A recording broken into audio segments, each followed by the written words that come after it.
My God, hi, it's Jess again. The discount zero deductible health plan I mentioned has $0 copays with dental/vision options. Would you like? Recording in progress. It's a new day, Newnan. Yes, it is. And I am the daddy who is a baddie, the king of rock and troll, the guy with the third eye, You can. Harold. And with me today, as always, but not always, sometimes, is the one and only adorably adorable, sweet little baby angel from Peachtree City. It's a me, a Harriet. Ooh, I don't like that at all. Take it back. Okay, it's me, Harriet. Yay, way better, way better, way better. And today we had planned to do the Newnan National Anthem, but I was going through the National Anthem, the song, and there's a lot. It's a long song. That's just too much. And I thought, okay, so we should definitely do an episode where we come up with and sing a new national anthem, but to completely improvise it, and I feel like that's going to be a long episode. That would be quite a lot in one sitting there. But we could be like, oh, say, can you drive through the roundabouts tonight? There's like 200, and there's still so much traffic. And when you pass Waffle House, I think I'm singing it wrong. Close. I think that sounds right. I think I skipped. There's like another verse, I think, and then it goes. Roundabout.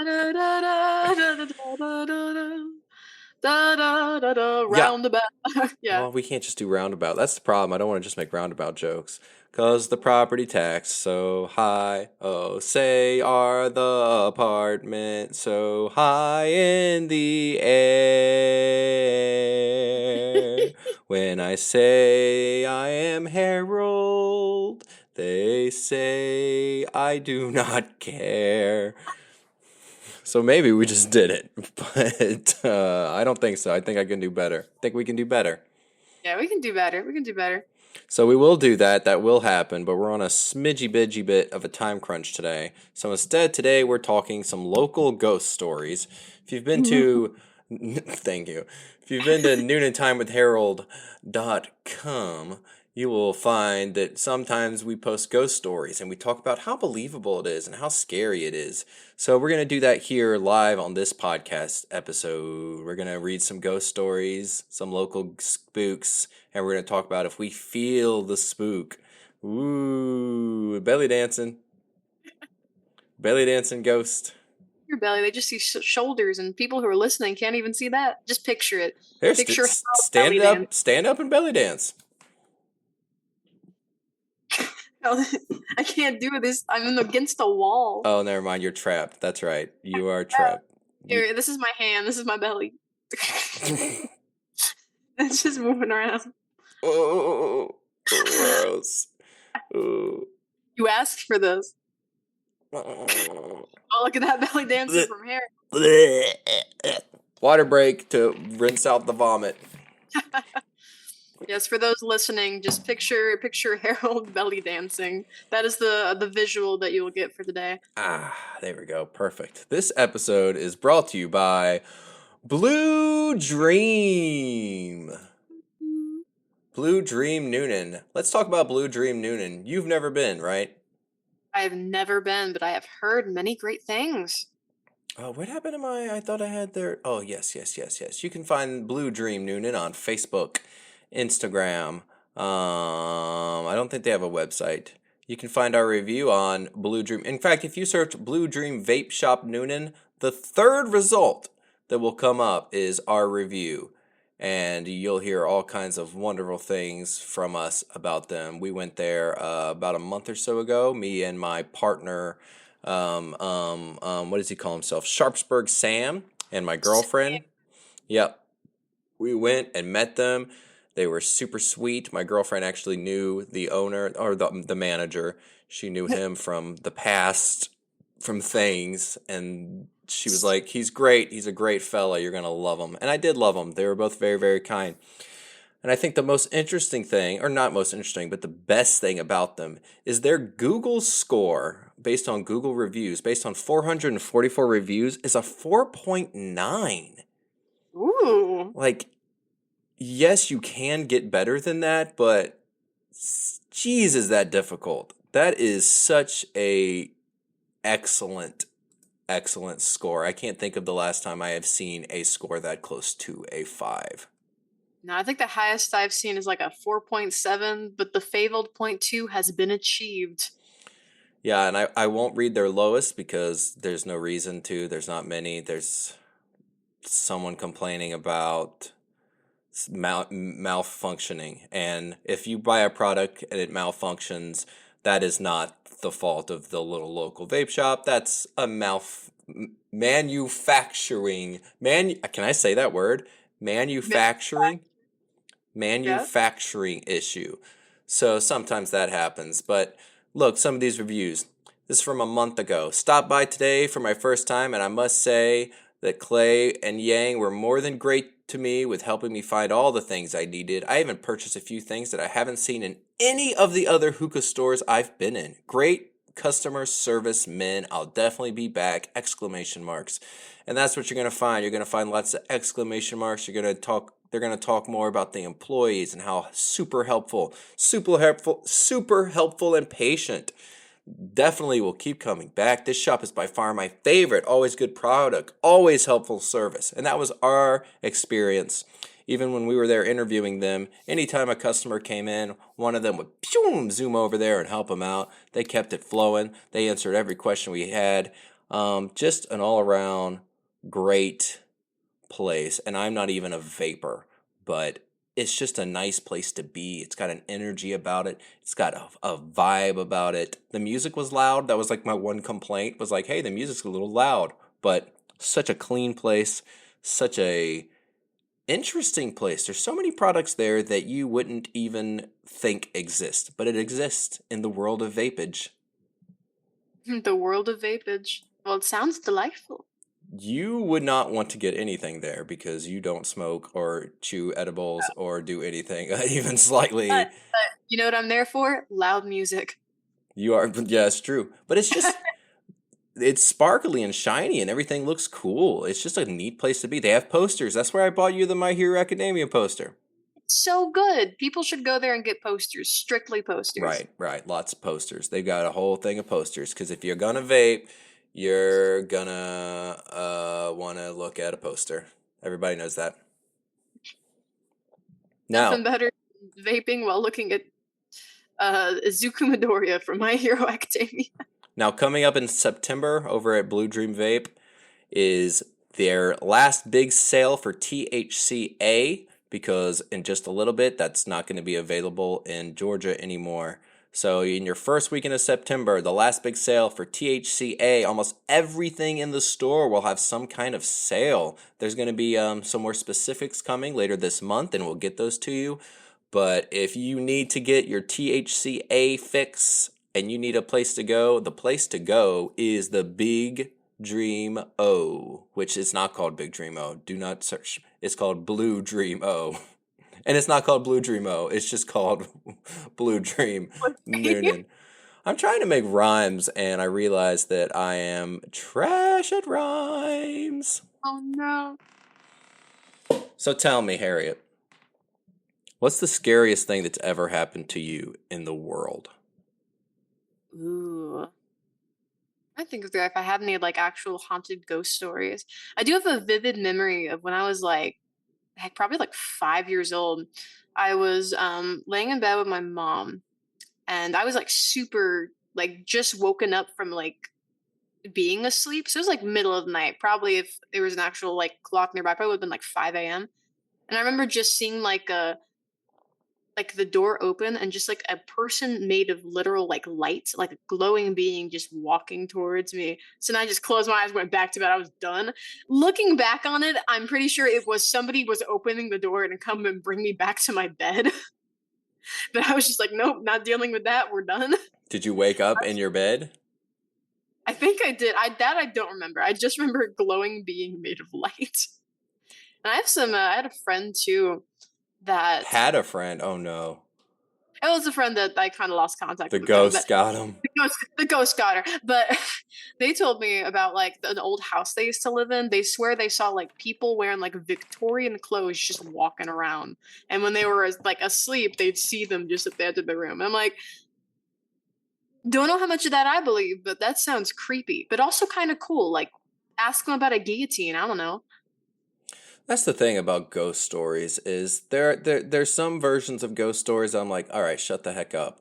Like when it's, oh, I was laying in bed, then my dog started barking randomly. Like the idea that your dog can't just be annoying and and bark when it shouldn't be barking. Oh, my cats stare at something in the corner. They see something. Guys, cats can do dumb things, and sometimes cats my cat has been playing with a Q-tip for the last like month and it doesn't get tired of the Q-tip. If you're going to play with a Q-tip for a month, you'll probably stare at a wall and be excited. But I, go ahead. I say, I mean, speaking as a person who has a little 4 pound yapping dog, they bark at nothing. Yes, if your reason for believing in ghosts is animal related in the slightest, then you are a fool, a real life purebred fool. With that said, there are so many ghost stories, and there have been so many ghost stories for so long in the world, even going back to the Bible, where the Bible talks about ghosts and seeing things and visions and whatnot, that it makes it hard to say that it's all bullcrap, that it's probably just everyone in the world is convincing themselves of something that doesn't exist. But it makes it more interesting for sure. It's like there's that certain element of to me the best kind of ghost stories are the ones that leave you questioning at the end. Like they don't over explain the ghost. They just leave you with like an ending where you're just like, wait, what happened? Wait, Right. no. But if you Yeah. saw a ghost and you recognize them immediately, does that still count? Or I guess those probably are more so your mind playing tricks on you and you having a problem with moving on. Like if you're seeing a relative that died and you keep like seeing them and talking to Yeah, like them. a crowd. And there's people that look like other people. Like, oh, there is a story. Like I was like sitting at home and I was off work. I was just hanging out, like, playing video games in my room. But my friend calls me and she's like, hey, are you at a gas station right now? I was just like, I look down, I'm like, no, I don't think so. But she's like, I swear you are here and you're in your car. This is your car and it looks just like you. You're not at the gas station. You're like, you're serious. And I was like, no. Like, am I holding a phone? No. But she and like another one, my coworker, had just seen someone that looked just like me. And I will say, one time my mom also showed me a picture of somebody. I don't know if they lived in Georgia. It was just a picture. She showed me a picture, and I thought she was showing me an old picture of myself. My hair looked really weird. I was like, when did I have like bad dark brown of hair when I was younger? But like, I was just sitting there, I think like playing with Legos or something. It was some picture, and she's just like, look. And I'm like, cool. I was having fun that day. She's like, this isn't you. So everyone's got like a look-alike around. So I wonder if a lot of those ghost stories where they're like they see a relative or they see someone that they've lost, like if it's someone that just looked a lot like them. It's kind of the point I was getting there. God, I was wondering what your point was. Now, okay. It's a roundabout kind of story. So do you believe in ghosts? I I don't know. I don't think I truly believe in like a ghost, like just walk around looking like a human. I could believe that there's some kind of residual energy of something, but like I don't know about like a full-fledged, like vivid image of a person who's out to get somebody, like a vengeful spirit. Yeah, I don't believe in any of it. I think that the human brain is real mean and dumb and plays tricks on us and gives us nightmares and makes us believe that people love us and things like that. When none of that is true. Oh boy, ain't none of that true. So that's what I think I believe. But if a story is good enough, I'll believe the story. I definitely don't think you can be religious and believe in ghosts, which I know maybe you have evidence otherwise.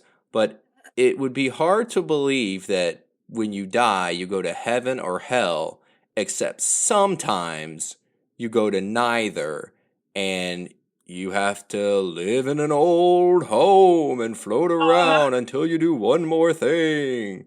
Or any version of where instead of going to heaven or hell or purgatory, even, that you are kept on earth. Just you, not everybody. all right, just you in a house. Yeah.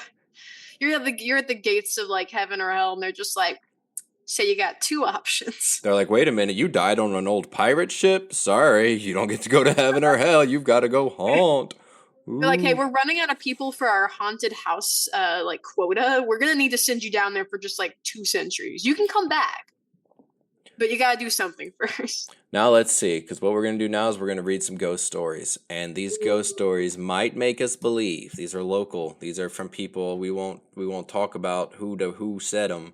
But here we go. I'm going to read this first one. This first one is called Shadow of a Little Kid, which sounds like a bad, like, indie rock song. One summer, I went up to Georgia to stay with some family and babysit. One night with my cousin, Aiden, and I were getting ready for bed in his room. We had to fix the sheet because he had spilled crumbs all over the bed. He got on one side of the bed and I was on the other side of the bed. We both tucked the sheet back in under the mattress. So far, this may be my favorite story I've ever read. Just absolutely thrilling.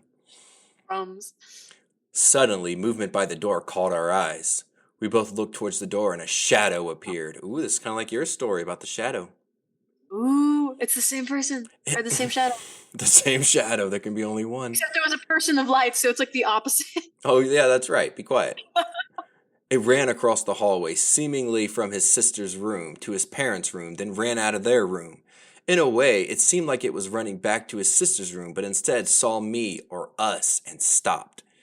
It just stood in the doorway of his room. We both stared, trying to figure out what it was. Our first theory was one of his little sisters, but the shadow was black. Pitch black. It couldn't have been an actual person. We both got really freaked out and were arguing on who should close the door. As this fight went on, the shadow disappeared. Still freaked out, we threw many blankets towards the door to try to get it closed. The one I threw was too short, so I made Aiden get up to close it. He walked halfway to the door and threw the blanket. It worked. The door closed. We both tried forgetting what happened and went to bed fine that night. In the morning, we told Aiden's stepdad what happened. He told us about a similar story he had that included a shadow but standing next to his bed. We didn't know what to think. After I came back down to Florida, I asked if any more ghost experience had occurred, and they said no, nothing at all. So to this day, it is still a mystery. Ooh. So yeah, the shadow. I think my favorite part of that story was they were like, "There's this shadow. We're terrified." You open the door. You close the door. They're just sacrificing their brother, and also the fact that they think closing the door for a creature made of shadow is gonna do something. Like, what? I want to know the defense process there. That's a good point. That's a good point. How do They couldn't have you just like opened the door. how do you feel about ghost stories where two people are able to confirm that it happened? I think that if it's in the same place and they were around the same age, that if it's like a creature shadow, for instance, if you're in the same place and it hasn't changed much structurally, and there is a kind of reflecting light or a shadow, like, maybe a certain time of night, the light hits a certain way on the window and it can reflect a kind of human looking shape. I think that that's very plausible that two people saw two very similar things. And as you get older, too, you lose more of the memory and you fill in more of those gaps with what you think it was. And that kind of slowly becomes the actual memory you have. I think then you're more likely to believe, like, oh, that's exactly what I saw, what you said, because it sounds kind of like what I remember. So I think it's having two people, it helps to kind of corroborate, but I think it is one of those things where if it's in the same circumstance, same age, it's very plausible they saw two things that looked very similar. Well, and in this one, the stepfather also says that he has seen a shadowy figure, but his isn't about being in the hallway. His was at the corner or bedside. Yeah, that could almost be more plausible because if it's different times of day, and depending on how vivid the shadow was, if it was like a full 3D flowing like creature that was reaching out to him, that's a different story. But if it was just like I saw a vaguely humanoid shape towards my bed, I feel like that could also be just shadow sitting at a different time. See, I wish I had a ghost story, like a time. The only time I've ever felt like that there might be ghosts is when I was high, and I don't think that's a good reflection Yeah, of when you should be judging for ghosts. the ghosts are like, yeah, dude, you're one of us now. But like just recently, after going to the wonderful Blue Dream in Newnan, I got high legally, and then I thought I saw like a big black snake come across the floor and then go into the bathroom. A ghost snake, as you would say. Turns out I didn't. Turns out I just needed to go to sleep. How would you rate this from A to F? What grade would you give this ghost story? I'm gonna give it an A minus. The minus is because I'm like, I don't know. I don't know how plausible is a little shadow creature. It gets an A plus for the extreme detail on there were crumbs in the bed for some reason. Like they didn't have to go into detail over that for this ghost story, but they did, and I appreciate that imagery. And also the fact that the best defense I've learned now for shadow ghosts is throw mini blankets. Like, and apparently they had a lot of mini blankets, but throw those at a door to close it, and if that doesn't work, sacrifice your brother. See, I actually really did appreciate the little details, like why they were fixing the sheets, which then led into why they had all these blankets, because we're already talking about all the sheets being off the bed so they can get the bed ready. So they have all these blankets ready. I think that was a good setup to the fact that when you're that scared, all you can think to do is just try to get that door closed. You know, it might not work, might not make the ghost go away, it might come right through that door. It might make it worse somehow, but you're so panicked. And what you have is the only thing that they didn't mention that was used later are the crumbs. So I think the story was pretty smart in the way it's set up. This is about a bed and making a bed and blankets. Then it becomes our only defense is the bed and the blankets. I like that a lot. So yeah, I'd give it a solid A. I wish we had more on how they felt when it came to the ghost. I think that Didn't would have helped. Like I would like to know what Aiden felt, what the cousin felt, what the stepdad all felt, not just what they saw, but the actual structure of this little ghost story. Really like it. I think that it's spooky. I think telling that ghost story because it takes somewhere safe. Safe is your bedroom, and it makes it scary, and that is delightful. So good job, ghost story. Good job. Good job. I'm applauding for people who can't see me. Oh, you are? I'm pointing to the sky. So yeah, that's right. If you're not Good watching job. our video, yeah, yeah. All right, you have a ghost story to read us, don't you? I do, and then just for dramatic effect, I'm not even sure if it's gonna pick up my mic, but we're gonna add some reverb because all ghosts speak with an echo. That's If very they don't, true. they're not real ghosts. This one is called "Was Dad Only in My Dream?" And we're gonna begin the story with this is about my dad who passed away in October of 2011 at the very young age of 65. Here is a little background about my father. My childhood was wonderful. My dad did everything he could to make us happy. He would give us his last dollar if he needed to. He was a very wonderful man. My parents divorced when I was about 9 or so, which caused my mother, sister, and I to move an hour away. I was heartbroken. Not only were my parents not together anymore, but now I couldn't see my dad as much as I was used to. Regardless of the distance, though, we stayed very close. My dad never remarried and was very depressed over everything that had happened with him and my mom, and he was also diagnosed with diabetes when I was about 12. Oh no. His there. Oh man, this one's about Harold. Oh my god. Right? We're talking about divorce. We're talking about well, I don't know. This one said he's a good dad, so no, that's not really about me. Okay. See, were you ever 12? It's about I was 12. I was 12. I was 12. My Oh, parents didn't get a divorce till I was 17. So we good there, baby. I'm gonna go back to my non-echoey voice until ghosts are mentioned. But I always did what I could to take care of my dad. He remained in the same trailer that he bought when he married my mom over 30 years ago until about 5 months prior to his death. I lived in a When he trailer too. Oh shit. Oh. When he was living with my aunt in Florida, she was always trying to get him to live with her. But my dad was very stubborn. In parentheses, like most men. Haha. I am stubborn too. Oh shit. Oh, it's about you. Oh, he said he didn't want to live with her because she was bossy. I always told my dad it would be for the better, but you can't change the mind of a stubborn older man. He has a lot of pride, but I couldn't blame him. He didn't want to be away from us. To kind of shorten the story, my dad's memory started going downhill fast. He was arrested last May for breaking and entering. The charges were later dropped. Apparently, a little boy came to my dad's house late one night and asked him to help to get into his house that he was locked out of. This was strange to me because the boy would have to pass 3 other houses to get to my dad's house. My father also had never seen the boy before, but my dad was a very kind and innocent man who would help anyone.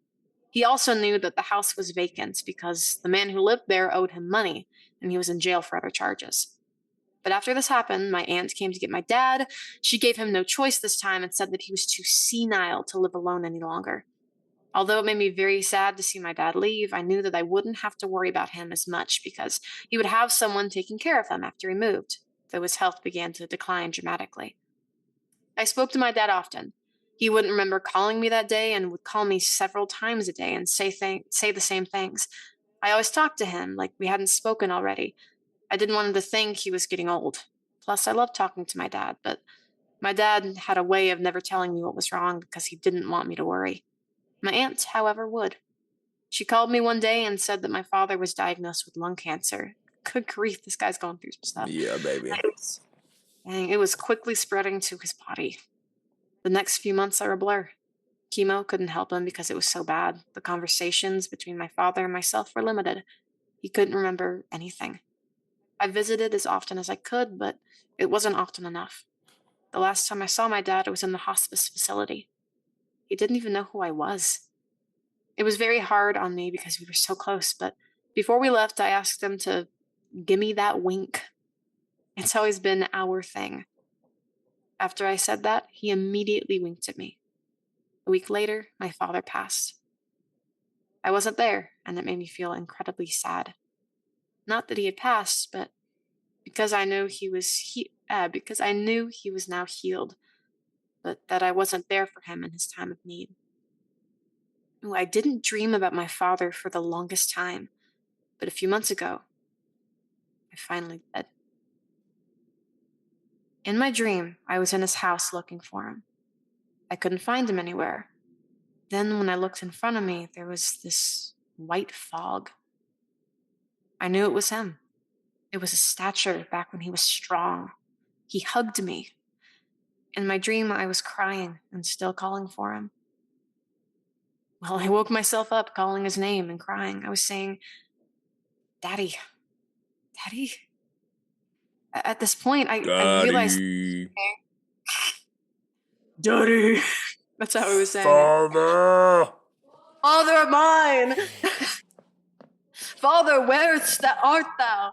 That's exactly what they put in the story. At this point, I realized I was dreaming, but I also felt this pressure on the back of my upper arm. Ooh. Oh, in parentheses, I'm a stomach sleeper. It was strong but gentle and felt like someone holding my arm. Hold on, hold on. No one's a stomach sleeper. She an infant? She could be. She never specified. Wait, oh no, she did specify her age. She's at least older than 12. Ain't nobody sleep on their stomach. That's crazy. That's the one part of this story I don't believe so far. But there's more, Once I fully came to, the pressure went away. I felt so peaceful, though. To me, it was like my dad knew I was having a bad dream and came to me to say, "It's okay, sweetie." In parentheses, that's what he always called me. I went back to Sweetie. sleep. Wink, sweetie. Wink. Oh no. Where's my Oh. insulin, sweetie? Wink. Not that I'm making fun of someone's dead relative. We don't know if this story's even true. That's Especially because of the stomach sleeper part. As a stomach sleeper, they don't exist. I went back to sleep and woke up later feeling really well. I know this isn't really a ghost story, but it's something similar to me. Like he's my guardian angel now. I miss my dad so much. If you read this, thank you. I really appreciate it, and I would love to hear similar stories. God bless. And that is the end of was dad only in my dream. That one, Hmm. an amazing story for starters. Very, very well told. Written expertly. Love all the setup. Love the uncertainty of, was it even a ghost or was it just I'm finally seeing him in my dreams? The timing of feeling the touch. Granted, when you're asleep, a lot of times you think you feel a touch and you do not. But the timing, that's really, I don't Yeah. believe that it was his ghost, but that's definitely the human brain being like, hey, he is gone, but he's still part of you, and he'll be in your heart. Yeah, he'll be in your heart. What's the Tarzan song? Am I singing it? I don't know what the song is. I was just going with you. You don't know You'll Be in My Heart by Phil Collins? I don't think so. I'll listen to it after this. All right, you start looking up the lyrics real quick. Okay. Story. Yeah, really good. Lots of good information. I wish, again, same as the other one. I wish we talked more about their feelings on how it made them feel after they saw them in the dream and they were touched. Like, how did the possibility of it being a ghost make them feel? I wish they would have dived more into. Just spend more time on that than talking about health issues. Yeah, it's like it's good to have that setup, but tell us how it affects person. Because I feel like with storytelling, you have to, for a story that's about you and your life, you have to add that personal element so that the I guess the audience can kind of connect with you and the story kind of resonates. Because if you tell your feelings, people can relate to how they felt if they went through something similar. So, as a ghost story, I give it like a C. Yeah, because it's not really about a ghost. I'd probably give it like a. I don't know, I'll give it. I'll yeah, I guess as a ghost story C, it's like a kind of haunty, like otherworldly type thing. I'll give it like a solid B. Yeah, I think as a story altogether, great. I give it an A, but it needs. The otherworldly element, it would need a little more like again that uncertainty. Or like that, was it something otherworldly? Not I think it was just my brain, like kind of ended it there. But I think that there are probably people that hear that story now and they're like, "Hey, that kind of happened to me," and then something more happened. So it's probably a good setup to people talking more about it. But I have never heard of a grown up who is a stomach sleeper, and I can't let that go. That is going to haunt me and give me an experience with a ghost. And it's going to be a ghost that sleeps on its stomach. And so when I walk in, it looks like a cat sleeping on its stomach, but it's a person, and I'm going to vomit all over it. Okay, but we talked about pets seeing ghosts. What if your pet is the ghost? They just don't. They are the ghost. That's why they're stomach sleepers.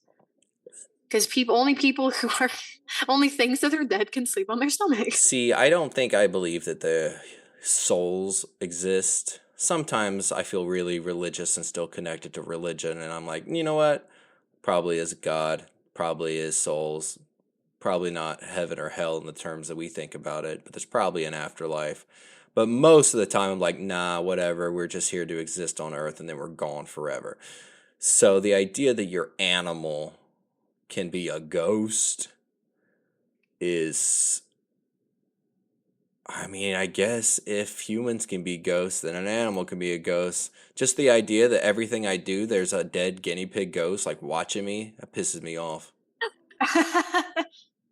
Oh no, not the guinea pigs, and they're so judgmental too. Right? Just watching me all naked, thinking about how tiny and ugly my penis is. No, thank you. Yes, because that is every guinea pig's first thought. Like, yeah, look at that guy. He's not packing nothing. He looks like a hamster. When they become ghosts, they learn how to speak in English too. Well, that's my interpretation of this. Oh, I'm so All right, do you have the lyrics? Yeah, I do. I do. I pulled them up. All right, go ahead and sing that for us. Oh, I don't know the. Okay, I'll make up a Make up the tune. tune. Uh, Come stop your crying. It will be alright. Just take my hand. Hold it tight. I will protect you. From all around you, I will be here. Don't you cry. For one so small, like a guinea pig. You seem so strong, my arms will hold you. Keep you safe and warm. This bond between us can't be broken. I will be here. Don't you cry, 'cause you'll be in my heart. Yes, you'll be in my heart. From this day on, now and forevermore, you'll be in my heart. No matter what they say, you'll be here in my heart always. Sure, Yeah, yeah, that's the that's song. exactly how it goes. Way to Yeah, go. the song. Yeah, that's the song now. All right, Harriet, do you have any last words before you die?